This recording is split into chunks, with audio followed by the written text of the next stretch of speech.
কাল দেখলেন তো কি প্রকার ভাবে কলকাতার মধ্যে সনাতনীর উপরে নির্মম ভাবে লাঠিচার্জ করা হলো। হ্যাঁ, এটা কোনো বিদেশে না, পাকিস্তান বা বাংলাদেশে বা আফগানিস্তানের কথা না, আমাদেরই ভারতবর্ষের কথা, যেখানে নির্মম ভাবে সনাতনীর উপরে লাঠিচার্জ করা হলো। জানি না সেদিন প্রশাসন কোথায় ছিল, যেদিন মুর্শিদাবাদের মধ্যে অসংখ্য সনাতনীদেরকে মারা হলো, সনাতনীদের ঘর পুড়িয়ে দেওয়া হলো, মন্দির ভাঙা হলো, সেদিন প্রশাসন কোথায় ছিল? সম্পূর্ণ সনাতনীর কাছে আমার একটাই আগ্রহ, এইবার তো জেগে যাও। আজ যদি আমরা না জাগি, সত্যি যেদিন সময় চলে যাবে সেদিন জেগে উঠলেও কোনো করার।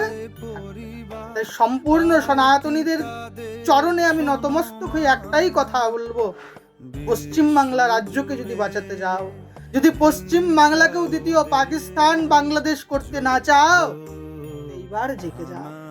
যদি দীপু দাসের মতন আমাদের পশ্চিম বাংলারও কোনো দাদার সেই ক্ষতগ্রস্ত না দেখতে চাও, যদি মুর্শিদাবাদের মতন অসংখ্য সনাতনীদের ঘর যে পুড়েছে সেটা যদি অন্য জেলায় না দেখতে চাও, আজও সময় আছে, জেগে যাও।